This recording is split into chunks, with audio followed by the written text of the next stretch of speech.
Welcome to the Real Estate Investing Failures to Fortunes podcast, the show where we fearlessly dive into the untold stories of real estate investors' greatest setbacks and how they turned those failures into resounding successes. I'm your host, Kate Berry, and we're talking with real estate investors across the country to learn exactly how and why they failed, and how they took that failure and turned it into a powerful lesson for their business. So come along with me, Kate Berry, on this transformative journey from failure to fortune. I invite you to join our supportive community where together we can inspire, educate, and motivate each other to achieve all of our real estate investing goals. Mobile home sector. So if somebody wants to buy a mobile home, they'll provide the financing for them. And they don't look for 700 credit ratings. They're getting in the low to mid 600s. So if you got a halfway decent credit rating, you can get a loan. And what's nice is even if you don't have that great of a credit rating, if they'll approve you, 21st Mortgage has a program that they work with parks. In 2000, when the mobile home financing market crashed, they started going direct to the parks and saying, you want homes, we'll buy them for you. Mm-hmm. You pay to have them set up. We'll reimburse you for the setup. So basically, a park is getting several new homes in their park, no cost to them. They have up to a year to sell it. And there's some arrangements in there. They can get part of the profit from the sale to the resident. The only thing they have to do is if it's somebody that finances the home with 21st Mortgage, the park takes recourse on the note. So 21st is more than willing to make a loan that they like, but they have a little question about it. You as the park owner take recourse. So if they start getting late on your payments, or if they start getting late on the mortgage, you're notified and you know that there's something going on. You can go in, talk to them, work with them. If there is a real problem, you get them to walk away. We take the home back, put a little bit of work into it. If it needs it, clean it up, put it back out on the market, sell again. So we may lose revenue for a few months, but that's all. But we're doing it. It's nice for getting our parks cleaned up. The communities where we do this, the neighborhoods and the cities love us. Even though they hate mobile home parks, it's a necessary evil. And if you're doing the stuff to make it a better community within their community, they love it. So they work with you. I love that, we get a lot of folks on my show that talk about mobile home parks. And I'd love to hear your opinion. If someone is interested in getting into mobile home parks, what are some green flags and red flags when looking at a deal, looking at mobile homes? Well, it's kind of like any business. For instance, I have friends that are in the restaurant business or food service business. And a lot of them they go the franchise route. And they get in, and then after they get in, they realize, I can't make money with one location. I can't make money with two locations. I can't make money. I'm barely making money with 3 locations. So they find it takes multiple locations, lots and lots and lots of hours to make it work. Same thing with a mobile home park.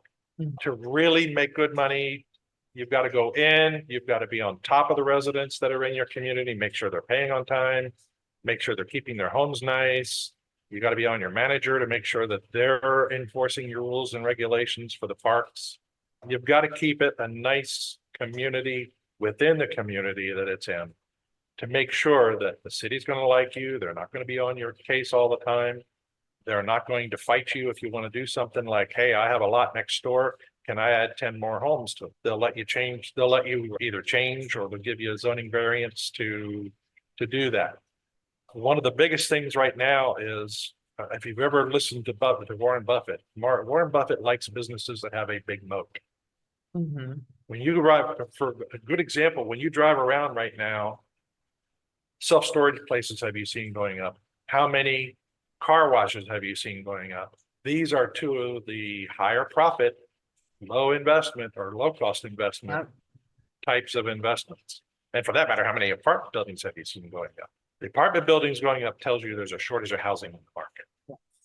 But with everybody and his brother putting in car washes and putting in self-storage, how many mobile home parks have you seen built from scratch? not RV parks, mobile home parks. I mean, in our region, I'm in southern Vermont, so we don't see Mhm. building of any kind. Well, true, but in your travels, not going to see, as a matter of fact, a previous number from a year or two ago was 10 mobile home parks nationwide were built. Oh 10. my gosh. That's Not wild. 10 in your neighborhood, 10 in the country. And Wild. that's a Warren Buffett moat. The barrier to entry is why it's very hard to get into a mobile home park business and to bring in and build new. And here's why they don't like it. When you buy a mobile home park and you operate an existing mobile home park, your taxes on that property are property taxes and improvements. Mhm. So you pay the real estate taxes on the infrastructure you put in the park and the value of the land. And that's it. The homes are rented. Most of the homes are owned by an individual. You know Mhm. how you register your car? It's considered personal property. You go to DMV, you register your car. You pay personal property tax on your car Right. or a set fee, depending on how the state's operated. Mobile homes are the same way. You register your mobile home as a motor vehicle. Therefore, it depreciates. Yep. Therefore, the value of it goes down every year as far as the DMV is concerned. And since it's personal property, you're not paying real estate taxes on it. You're paying personal property taxes with a much lower tax rate. Right. So now keep in mind, I'll give you an example. I have a 48 space park in Marion, North Carolina. That park, I pay $8,000 a year on taxes. The personal property taxes on the mobile homes that are in the park, let's say they're $5,000. It's about $100 bucks a month, $100 to $200 a year on each mobile Yep. home. So let's say, for the sake of argument, it's $8,000. It's $16,000 a year. That whole mobile home park is paying in taxes to the county and to the city. Mm-hmm. How much does it cost to educate one single child in the United States today? The average is $13,000.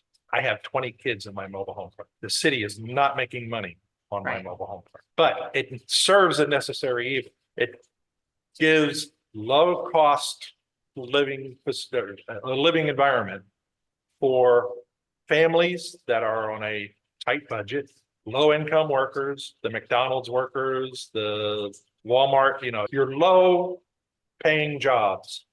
Mobile home parks provide a good source of labor for those types of jobs. Mm-hmm. So they're a necessary evil, and that's why communities tolerate them. And if one's not living up to the community standards, they really come down on the mobile home park owners to get them to fix it up. So It's really tough to go in and just buy a mobile home park and take the cash, because if you don't really operate it properly, you turn into a slumlord.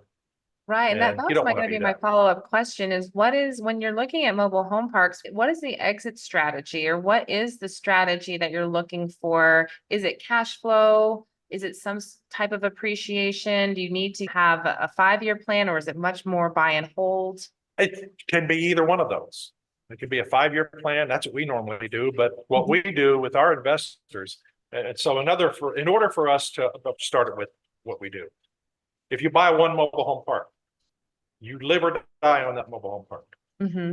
So if you're a small investor and you're investing on your own, you live or die on that one mobile home park. If something happens, like God forbid, a tornado comes through and wipes out a part of your park, and I know tornadoes and hurricanes take out mobile home parks, but people don't realize they also take out homes. So what's the difference is when FEMA comes in and says to the person who had that nice, beautiful house, your home was destroyed, we'll give you a little bit of money to help you. They go to the mobile home park whose home wound up upside down, we'll buy you a new home, put it in and give it to you. Wow. Little known fact. It's not a fact, but they've done this in the past several times. So they'll buy the home, and it won't cost the owner that lives in that home anything to get their house replaced. They may have to come up with some cash, but it's not a lot. Right. And it's FEMA. And FEMA wants to make sure that everybody in the area at least gets back in and can live. So getting away from that, you go into multiple parks. So then you've got management, you've got infrastructure you got to worry about, you've got people, personnel. Mm-hmm. So you might as well make it a big business at that point. So how do you do that? You syndicate. You go out and you get a bunch of investors. If you syndicate properly, the way you're supposed to, you do an SEC filing, and you either do a 506 or a 506 or a 506B, A, B, or C. An A lets you get more but less investors. A B gives you the opportunity to go to people and set up. A C lets you advertise to accredited investors. So you're dealing with people that have $1 million net worth, a family income of over 300, or an individual income of 200 a year. Nice. And the $1 million can include your personal residence. So that narrows it down quite a bit. You've got to really, to make it work, like we do, and this is what I talked about, not only passive investing, which is let somebody else do the work for you, but also portfolio investing. Instead of buying into a syndicator who has one apartment complex or one or two car washes or one or two self-storage places, you're buying into a portfolio of mobile homes, mobile home parks. Yeah. That if you invest with us, you're buying into, we usually like to have between 5 and 10 and sometimes more in each fund. And we don't keep them all in the same area. We may buy 2 or 3 parks in an area, but we're going to go somewhere else. We're going to buy 2 or 3 more parks. We're going to go somewhere else, buy several more parks there. And by the time it's all said and done, we have 15 to 20 parks with 800 or 1,000 spaces.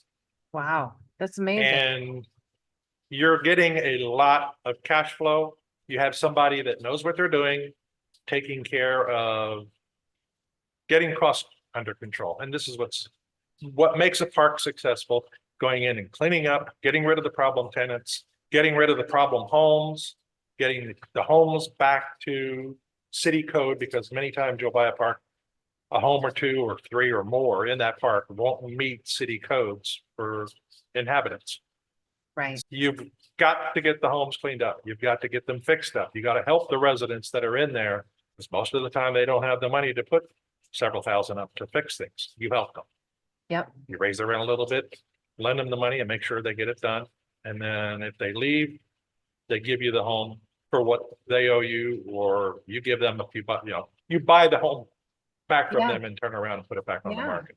Well, I love that So you've helped us kind of go deep on these mobile home parks. You know, so many guests come onto our show and are interested in going into that. And it sounds like you've had some great success. I do want to kind of transition a little bit and talk about, you know, the failure aspect of how you learned to have this type of financial responsibility, understanding the fundamentals, and how you seem now to be very successful at what you do. You've got great systems, you know what you're doing, you know how to do value add. But how did you get there? Tell us about the moment that changed your life. Well, just realizing that I had to get away from living paycheck to paycheck and running credit card bills up, and I didn't quite get to maxing out credit cards, but I was close several times. And I got to the point and I said, I'm not making money, I'm spending money. Yep. You got to get to the point where you have an income that helps you live, and then the rest you invest. And if you want the toys and the really good things in life, you let your passive income pay for them. That's the reward, right? That's the reward. Yeah. If I want a car, I go out and I make sure I have an investment giving me enough to make the payments on that car. And I can pay cash for it, but when I have passive income coming in, I can also finance it and let the passive income make the payments for me. Right. But And so if someone is listening to this podcast right now, so our listeners are going to be mostly new or just starting out investors. A lot of them may be facing that same kind of challenge right now. A lot of them may be, I don't have money to invest, or my financial health is really bad. How do they get out of that rut? What is some of the first steps that they can take? learn how to manage money first. Learn how to pay your bills. Learn how to get your costs down. Most cities have some course that you could go through that teach you how to balance a checkbook. I mean, I run into people every day, especially in parks, that don't even know how to balance a checkbook. They see something they like to go out and they spend the money on it. And then when it comes time to pay the rent, they don't have the money to pay the rent. I actually work with a charity that is planning on starting to come into our parks and run seminars for our residents in our communities that teach them how to manage money first, teach them how to save money. And then when they save money, how to use that money wisely, not just go out and splurge and get something. Saved money being spent is not creating long-term wealth. Right. It's making you happy for a short term, and then when that thing goes away, you have nothing to show for it. Yes, I love that you're doing the program for your, or considering implementing a program for your residents. That was kind of be my follow-up question. You know, when you're dealing with mobile home parks or a certain population that may struggle to pay, is that part of the risk going in? And maybe a way that you're thinking about mitigating that risk is through financial literacy education. Part of it, in actuality, a lot of the people that live in mobile home parks are usually somewhat financial literate. There's only a small percentage, like in the parks we own right now, we're approaching 250 lots. I'd say we probably have 20 people, maybe 30, that really don't manage money well. Mm-hmm. So 10% of the people that live in our parks, 10 to 20% of the people that live in our parks need to learn, need to take some time and learn how to handle money, learn how money works versus going out and buying that Corvette they wanted to buy when they buy a $60,000 Corvette and they live in a $2,000 mobile home they bought. Right. Oh my gosh. Yeah, absolutely. And I think at the beginning of our conversation, you mentioned the book Rich Dad, Poor Dad. I read that book too when I first started transitioning from a life of restaurant work, making tips, easy come, easy go type of cash in, cash out. And that book really changed my life because it talked about investing in assets and putting your money into assets. What were the first assets that you started investing in? The assets, basically, I did the stock market for a little while, and I did my 401k in the stock market. And then I got to the realization that after the 2007, 2008 meltdown, well, 8 and 9, I saw a lot of my stock value in my 401k drop. And I said to myself, you've got to find better ways to do it. So I put it we were allowed to move things into different types of assets. And I started looking at real estate. And what funds could I get in that had real estate holdings? And that's where I started moving. And now, instead of doing it in my 401k, I do it on my own with my own personal finances. And the other side of that coin is I put some of my money up, but for the most part, I use OPM, other people's money. Other people's money. Yes, brilliant. Yeah. I love that what you're saying about getting yourself financially secure first, then focusing on assets. The rewards come after, once you get that passive investment that's working, but it doesn't happen that quickly, right? What I heard you talking about with the mobile home parks is there's a lot of value add you have to do. There's a lot of work you have to do with some of these parks and cleaning them up. Do you think the most valuable skill set that you have to develop to make those passive investments actually get you that money back to buy the fun things? It's really not hard. You just got to buckle down, put money in savings, and then put that savings into either, like for instance, I use the REIA, REIA.org. Get the local chapter, learn from the people there that have made money. Most of the people that start investing in real estate go to the REIA, cooperate, and join in with 3 or 4 other people that want to buy a house and flip it. Fix it up and flip it. Very good way to do it. You learn that way. You go out, you make good returns on your money, and it doesn't happen overnight. It's going to take several years. And in many people's cases, to really it's going to take 10, 20, 30 years to really amass substantial returns. And when you get to that 5 or 10 year point, it builds real slow for the first few years. And then all of a sudden the curve just starts getting steeper and steeper and steeper. And you go in and you find alternative investments, not just you stay in real estate. I love real estate. It's been very good to me. You stay in real estate, you just figure out alternate ways to get in with little and get a lot back. Like for instance, on our manufactured housing fund, our current fund, we pay our investors, let's say an investor puts 100,000.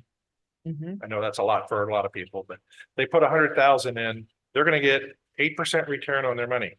That's better than you're going to do on anything before, and that's from operations, cash flow from operations. Mhm. That's 8% before we start getting into the splits. After we get past the 8% mark of earnings in that property or in that portfolio, the rest of the cash is split between the investor, and the rest of the cash return is split between the investor and the manager. So that in our case, in this fund we have now, the manager gets 25%, the investor keeps 75%. So we get nothing from the profits on the park until the investors paid back his 8%. Mhm. And it's called a preferred rate because you're not guaranteed to get it every quarter. Right. But you are, as long as there's cash to distribute, the investor gets his 8% plus anything that he's owed from previous quarters first, before the manager starts earning. And then that's where you start making with me as a manager. That's where I really start making my money. It's when I start making those profits and properties produce. And over the 5 years, I'll give you an example on our 5-year fund. Over the 5 years, the average return, cash on cash return per year for our $250,000 investor is 15%. The average for our $50,000 investor is 12%. So he's earning 12% returns on his money. But where it really gets well is while we're going in, cleaning up the park and doing the capital expenditures necessary to get it really producing, we also go in and maximize our cost savings and cost reductions. We'll buy a park that's the net operating income is 55% of revenue. We'll get that operating, let's say the other way around. The expenses are 55% of the revenue generated. Our goal is to get it down below 40%. So that's another 10, 12, maybe 15%. We're reducing the expenses and producing cash flow from that cash. So in our fund for our Class A investors, which is the $250,000 investor, over the life of the fund, we expect that we're going to probably double, if not more than double, the value of that property by our cost savings and revenue enhancements and value enhancements to the park. And our investor over a 5-year fund is going to see a 260% return on his investment. When you average it all out, comes into about a 26% return on your money every year, averaged out over 5 years. That's and amazing. That's where you start making the money. That's where an investor that's not having to do anything other than put his money in earns from someone who has the experience and know what they're doing. Yes, what I really love. Sorry to interrupt you, but I just want to really highlight something very important that you said. And when it comes to syndications or raising money from investors, you as the manager, you're putting up a lot of risk because, the way that you're going to make money is by managing it really, really well, by making it the most efficient that it can be. That's where you're going to make your money. So if you just are managing it passively or not really doing a lot of work, there's no incentive for you. The incentive for you is to do that because you're not going to make any of that nice margin. You're creating it through your management while guaranteeing your investors their return. So I really like that setup. It is. And that's what's so nice about this sector. And what we like about the sector so much is real estate a lot of times goes ups and downs and highs and lows in the market. Values drop off sometimes. Manufactured housing has seen consistent 3% or more, 3.5% or more growth every year, even during downturns. And what's nice is when you go into a recession, people downsize and scale back and cut their expenses. Where do they go? If they don't move in with their family, they're moving into a mobile home park. That's right. Yeah, that's They're going to an apartment, and an apartment is not going to be much cheaper than what they were doing when they had a house. Yeah. So to really cut their costs, they come to mobile home parks. So where most real estate does highs and lows, mobile home parks just keep on steadily growing. Yes, and it's able to shoulder a downturn of a market, and right now, I think it's across the country, housing shortage, housing crisis. These are terms we're hearing because since 2008, the construction, everything that had been needed to keep up with population growth and population needs and aging populations, people are living longer than they have been before. And then we went through a pandemic. So now with the shortage is very, very real. And I don't think we're not going to meet the demand yet for quite a while. So I love this model. And Tom, we're coming to the end of our show here. Can you tell our listeners what's the best way for them to reach out to you, especially if anyone is looking to get into some passive investment? havencapitalventures.com. Perfect. HAVENCAPITOL. Okay, excellent. We're going to have that in our show notes as well. So anyone listening, you want to reach out to Tom, learn more about how you can get involved in passive investments, or if you're listening to this now and are in that first stage where you really need to get, your finances in order, pick up Rich Dad, Poor Dad, join your local RIA, get involved with people that are doing this already, learn from them. And you can and no matter where you are in your real estate investment career, even if you're not ready to actually invest, you can still start calling yourself an investor, right? By just getting your finances in order, because that's a really big first step. If you have money to invest, you're an investor. That's right. Exactly. So get your money right. Might be a small amount, but you got to have it to invest.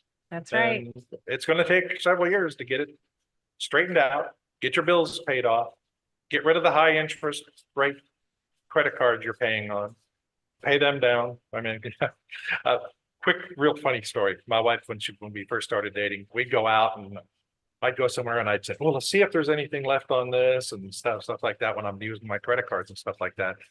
And we went to a nice restaurant that had just opened. And she said to me, first thing I opened the menu, innocent me, boy, look at the prices. They must like their stuff here.